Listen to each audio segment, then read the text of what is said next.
Welcome to my channel. उम्मीद है आप सब लोग खैरियत से होंगे। आज हम लोग डिस्कस करेंगे एटलांटिस के नेक्स्ट 5 पार्ट्स। पिछली वीडियो में हम लोगों ने एटलांटिस के फर्स्ट 5 पार्ट्स को डिस्कस किया था, जिसमें द लेजेंड बिगिंस, इनके कल्चर को, ट्रेडिशन को, पोसाइडन का एक ह्यूमन लेडी के साथ प्यार, उनके बेटों को लेकर हमने ये सारी चीजें वन बाय वन डिस्कस की थी प्रॉपर डिटेल के साथ। इसके अलावा इनकी क्रिस्टल्स एंड एवरी सिंगल चीज, इनकी ट्रेडिशन एंड इनकी मशीन्स के बारे में मैंने आप लोगों को बताया था। आज हम लोग डिस्कस करने वाले हैं इनका फॉल। आखिर इनका सवाल क्यों शुरू हुआ, पोसाइडन के बेटों ने क्या गलती की, पोसाइडन ने क्या सजा दी, और ये प्रॉपर एटलांटिस का ग्रेट एम्पायर क्यों खत्म हुआ, इसके ऊपर डिटेल में बात करेंगे। लेकिन उससे पहले मैं आप सब लोगों को एटलांटिस की दुनिया का एक छोटा सा नजारा दिखाऊंगा। तो सब लोग चैनल को सब्सक्राइब कर लो, बेल आइकन क्लिक करो। फटाफट चलते हैं एटलांटिस की दुनिया में, फिर बात करेंगे इसके नेक्स्ट 5 पार्ट्स के ऊपर।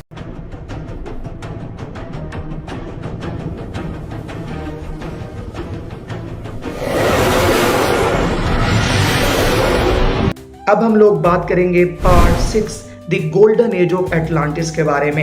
एटलांटिस अपनी गोल्डन एज में दुनिया का सुपर पावर बन गया था। जिस तरह से आज हम लोग अमेरिका को सुपर पावर कहते हैं, उस टाइम पे एटलांटिस इस पूरी दुनिया का सुपर पावर था। उनके शिप्स जो है पड़े वो पूरे ओशन में सफर करते थे।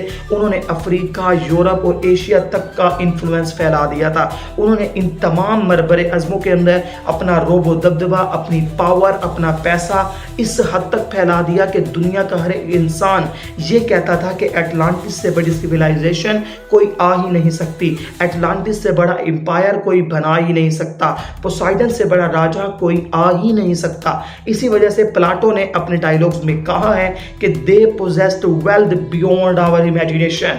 हम लोग सोच भी नहीं सकते इतनी दौलत एटलांटिस के लोगों के पास थी। Yet they valued virtue more than gold. लेकिन फिर भी वो सोने से ज्यादा अपने इखलाक की कदर करते थे। लेकिन आहिस्ता आहिस्ता उनका तवाजुन बिगड़ता गया, जो उनके पूरे के पूरे इस नक्श का, पूरे के पूरे उनके एम्पायर के फॉल का, और यही चीज उनके पूरे के पूरे एम्पायर के गिरने का सबब बनी, जिसकी वजह से आज एटलांटिस के बारे में कोई नहीं जानता।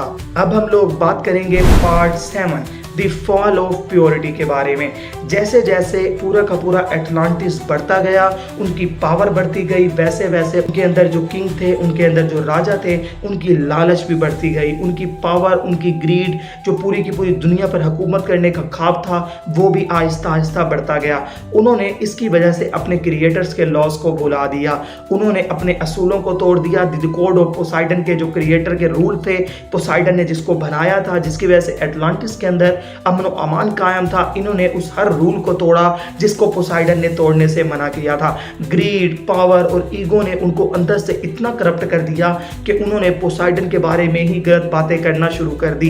इसके अलावा उन्होंने अपने नेबरिंग लैंड्स पर अटैक किए, लोगों को कत्ल आम किया, लोगों को मारा। जो एटलांटिस की मोहब्बत थी वो लोगों के दिलों से निकल गई। यहाँ तक कि उन्होंने खुदाओं के ऑर्डर्स का भी उल्लंघन किया। पूरी की पूरी एक डिवाइन एनर्जी थी एटलांटिस के लोगों के अंदर, उसका गलत इस्तेमाल किया गया। जिस तरह से वो लोग पॉजिटिविटी की तरफ हद से ज्यादा जा रहे थे, अचानक से ही वो नेगेटिविटी की तरफ इतना बढ़ गए कि खुदा उनसे नाराज हो गए। खुदा पोसाइडन से नाराज हो गए। पोसाइडन अपने बेटों से नाराज हो गया, जिन्होंने इतने बड़े एटलांटिस शहर की इज्जत को मिट्टी में डुबो के रख दिया। इसी वजह से एटलांटिस के लोगों को पनिशमेंट देने के लिए गोर्ज ने फैसला किया कि कुछ ऐसा करना होगा जिससे एटलांटिस को उसकी औकात वापस याद दिलाई जाए। इसके बेटों को पोसाइडन के सजा देनी होगी, और उसके बाद जो इनके साथ हुआ वो आज तक पूरी तहजीब जानती है। एटलांटिस को दुनिया के नक्शे से मिटा दिया गया।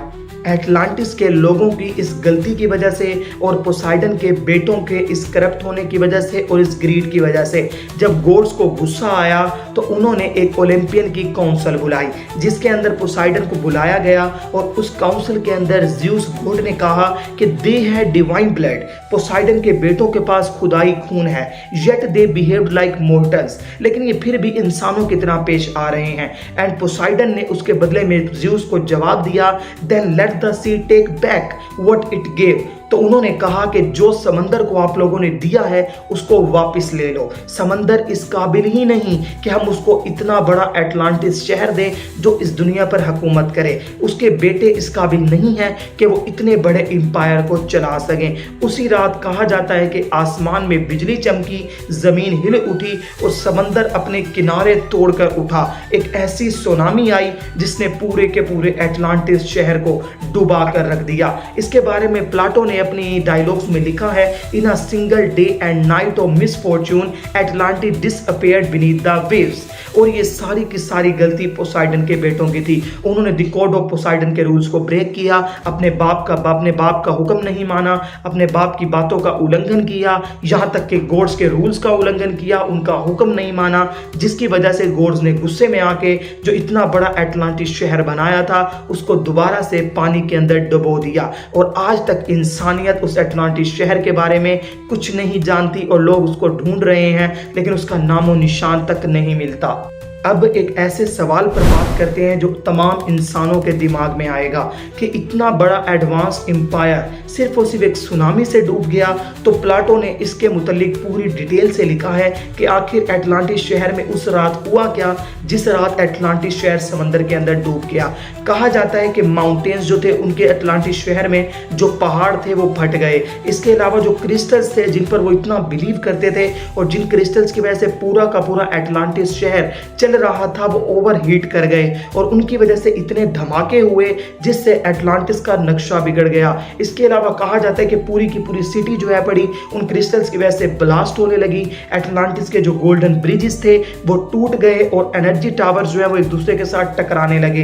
वेव्स ने पूरे इस लैंड को कवर कर लिया और इस तरह से एक इतना बड़ा दुनिया का सबसे एडवांस्ड एम्पायर जिसके साथ दुनिया लड़ाई तो दूर की बात, आंख उठाकर बात भी नहीं कर सकती थी, वो एक ही रात में पूरे के पूरे समंदर में डूब गया और आज तक उसका नामो निशान हम लोगों को देखने को नहीं मिलता।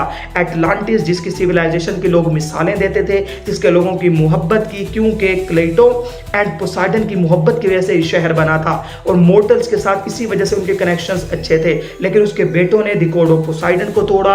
अपने बाप की इतनी ज्यादा मेहनत करने के बाद एक इतने बड़े एटलांटिस शहर की इज्जत को डुबोया और गुस्से में आकर गॉड्स ने उसी एटलांटिस शहर को उनके ही नरक तले डुबो दिया। समंदर के अंदर उसको डुबो कर रख दिया और ऊपर से पानी दोबारा तैरने लग गया और एटलांटिस शहर का नाम इस दुनिया के नक्शे से खत्म हो गया। अब हम लोग बात करेंगे पार्ट 10 दी सर्वाइवर्स के ऊपर। कहा जाता है कि जब एटलांटिस में ये तबाही मची तो जिस तरह मैंने आप लोगों को पहले बताया था कि एक हॉल ऑफ रिकॉर्ड्स के कुछ मेंबर्स थे जिनके पास कमाल का नॉलेज था। वो लोग जानते थे कि तबाही आने वाली है और एटलांटिस जो है पड़ा वो मिटने वाला है, एटलांटिस का नाम निशान इस दुनिया के नक्शे से मिट जाएगा। तो उन लोगों ने अपना पूरा का पूरा नॉलेज इकट्ठा किया, किताबों में उनको लिखा और उन किताबों को इकट्ठा करके कुछ क्रिस्टल्स को अपने साथ लिया और सफर करना शुरू कर दिया कश्तियों में। जब एटलांटिस तबाह हुआ तो वो लोग उस डिस्ट्रक्शन से बहुत दूर जा चुके थे। इसके बाद कहा जाता है कि वो लोग जो सर्वाइवर्स थे एटलांटिस के, वो लोग इजिप्ट, मेसोमेरिका एंड एंडिस पहुंच गए और वहीं उन्होंने न्यू टेंपल्स और नॉलेज के सिस्टम बनाए। और इसी के बारे में मैंने आप लोगों को इजिप्ट की वीडियोस में भी बताया था कि इजिप्ट के लोगों का कहना था कि उनके पास जो नॉलेज है वो वेस्ट से कुछ लोग आए थे जिन्होंने उनको दिया था। और इजिप्ट की जो सिविलाइजेशन है वो आज से 5000 साल पुरानी है, जबकि एटलांटिस आज से 10,000 साल पुराना है। यानी एटलांटिस के से डिस्ट्रक्शन से जो सर्वाइवर्स बचे थे उन्होंने ही आकर जमीन पर एक नई सिविलाइजेशन की बुनियाद रखी जो एटलांटिस से भी बड़ी सिविलाइजेशन बनी, जिसको इजिप्ट का द ग्रेट एम्पायर कहा जाता है, जिसके फेरोज ने दुनिया का नक्शा बिगाड़ के रख दिया। पूरी दुनिया उनके पैरों तले रौंद दी गई और उन्होंने दुनिया को बताया एक बार फिर से कि पावर किसको कहते हैं। इसी की वजह से इजिप्ट के जो टेक्स्ट हैं पढ़े उनमें भी लिखा गया है the gods come from the west carrying the light of wisdom. उन क्रिस्टल्स के बारे में लाइट ऑफ विजडम के तौर पर रेफरेंस दिया गया है। ये गॉड्स असल में एटलांटिस के ही लोग थे जिन्होंने इजिप्ट के अंदर आकर पूरी की पूरी सिविलाइजेशन की बुनियाद रखी और इजिप्ट को द ग्रेट इजिप्टियन एम्पायर इस दुनिया के अंदर बनाया। ये थे एटलांटिस के नेक्स्ट 5 पार्ट्स।